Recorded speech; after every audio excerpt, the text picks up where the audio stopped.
आज की इस स्पिरिचुअल क्लास में आपका बहुत बहुत स्वागत है। देखिए,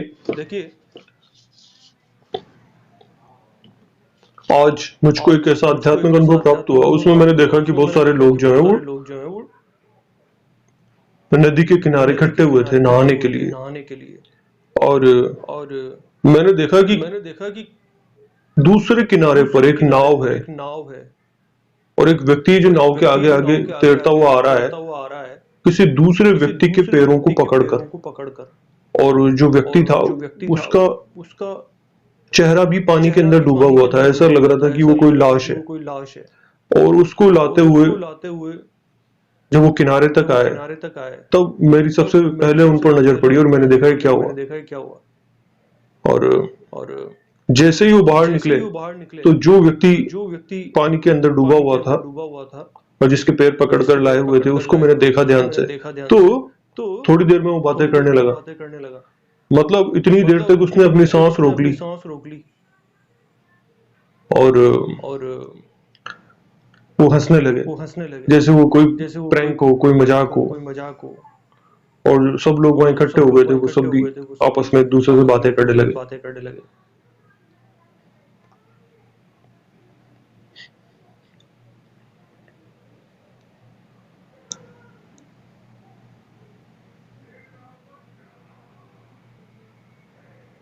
फिर एक और आध्यात्मिक अनुभव मुझे प्राप्त हुआ था। उसमें मैंने देखा था कि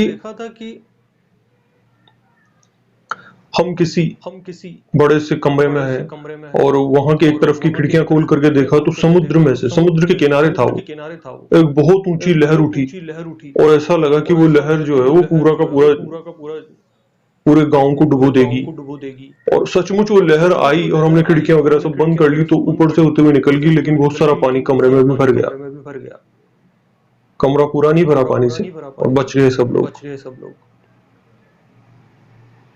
फिर दोबारा आए खिड़की पर, फिर से देखा तो देखा एक और लहर उठने की कोशिश कर रही थी ऊंची। बस वो इतना सही दृश्य था। अब इस प्रकार के जो दृश्य मुझे दिखाए जा रहे हैं तो वैसे तो इनका कोई बड़ा अर्थ भी हो सकता है। और जैसे अभी कोरोना की दूसरी लहर उठी थी बहुत बड़ी, जिसकी चपेट में बहुत सारे लोग आ गए थे।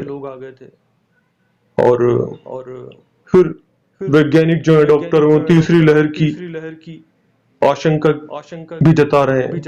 तो इस प्रकार से हो सकता है उसका मतलब। और फिर बारीकी से अगर देखें तो कल मैंने जो क्लास दी थी आपको तो उसमें समुद्र का एक दृश्य था जो मैंने लगाया था। और तो ऐसा भी होता है जो हम वीडियोस बनाते हैं, जो लाइव सेशंस करते हैं, जो क्लासेस लेते हैं, तो इसमें जिस प्रकार की एडिटिंग की जाती है या जिस प्रकार की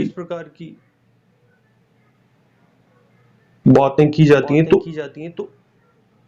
उनके बारे में भविष्यवाणी भी होती है ये दृश्य।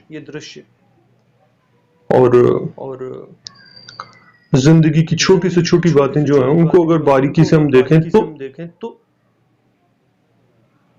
रोजमर्रा की जो जिंदगी है उसके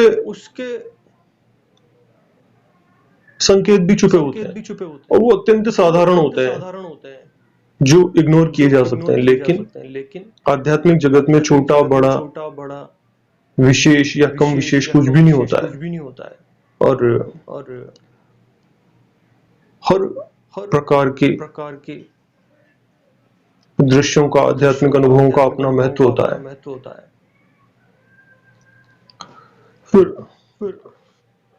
किताब में देख लेते हैं क्या लिखा हुआ है।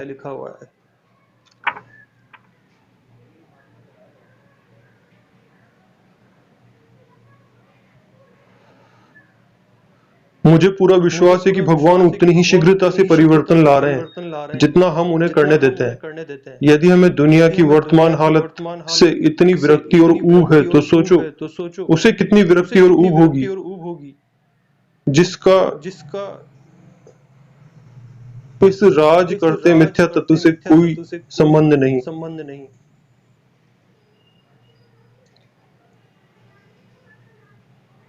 थकाऊ उबाऊ जो प्रक्रिया है परिवर्तन की, बहुत लंबे समय तक चलने वाली, तो इसमें जो गुरु है वो कह रहे हैं कि भगवान को कितनी ऊब होती होगी इन सब कामों में।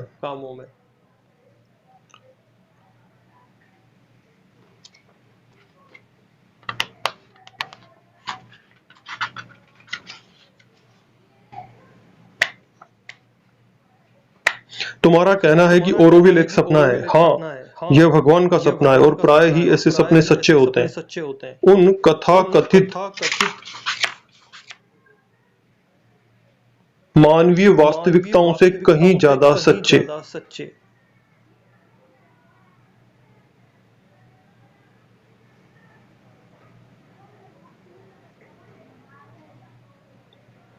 वास्तव में क्या था, देखिए वहां पर एक ओरोविल नाम का शहर बसाने की योजना थी।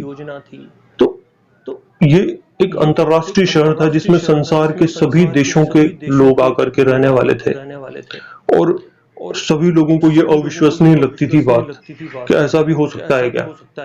अंतरराष्ट्रीय नगर, भारत का एकमात्र अंतरराष्ट्रीय नगर बसाया था मदर ने श्री अरविंद आश्रम में।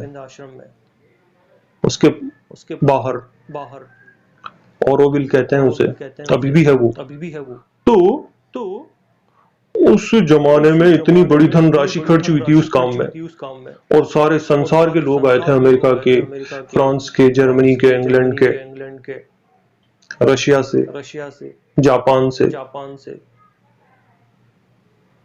और मध्य एशिया से।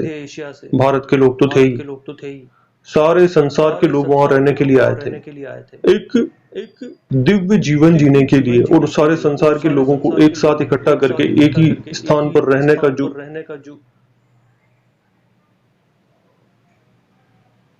अनुभव है और जो आध्यात्मिक कार्य किया जा रहा था, इस चेतना को सारे संसार में फैलाने के लिए, सारे संसार के लोगों में फैलाने के लिए। देखिए ये जो चेतना होती है ना, वो भी इसी प्रकार से फैलती है, गुरुओं के माध्यम से। ये सीधे भी प्राप्त हो सकती है भगवान से, पर ज्यादातर ऐसा ही होता है कि गुरुओं के माध्यम से ये संसार में फैलती है। और मैंने कहा था एक बार आपसे कि कोई सोर्स भी तो होना चाहिए ना, तो उस प्रकार से है ये, एक व्यक्ति से अनेक व्यक्तियों में फैलती है और ये एक प्रक्रिया है जिससे आध्यात्मिक परिवर्तन आता है लोगों में। एक सात्विक आध्यात्मिक परिवर्तन इसे आप कह सकते हैं और उनका जीवन आध्यात्मिक बनता है। उनको भगवान पर विश्वास हो जाता है और वो भगवान की इच्छा के अनुसार जीवन जीने का प्रयास करते हैं और उनकी इस जिंदगी में जो परिवर्तन आते हैं, तो सारे संसार के लोग अगर अलग अलग देशों के लोग आकर के एक साथ एक जगह पर रहें तो उनमें क्या परिवर्तन होंगे। इस प्रकार का आध्यात्मिक प्रयोग था और वो सफल हुआ। और 1970 में ओरोविल अस्तित्व में आ गया था और वहां पर उस समय की सबसे ज्यादा आधुनिक टेक्नोलॉजी को काम में लिया गया था।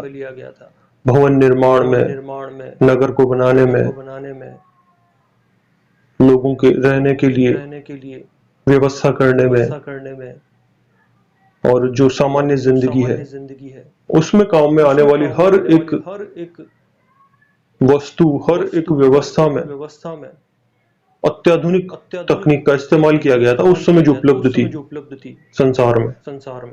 और ये एक बहुत महत्वपूर्ण कार्य था क्योंकि केवल एक ही देश की संपत्ति नहीं है ये। हम कल के अवतार कहते हैं भगवान को और ईसाई द कंफर्टर कहते हैं उनको। मुस्लिम जगत में भी उनको कहा जाता है, कुछ अलग अलग नामों से पुकारा जाता है, लेकिन बात वही है।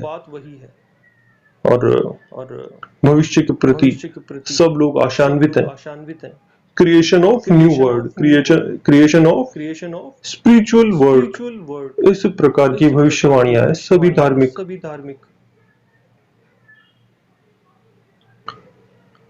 ग्रंथों में। अभी के लिए इतना ही। बहुत बहुत धन्यवाद।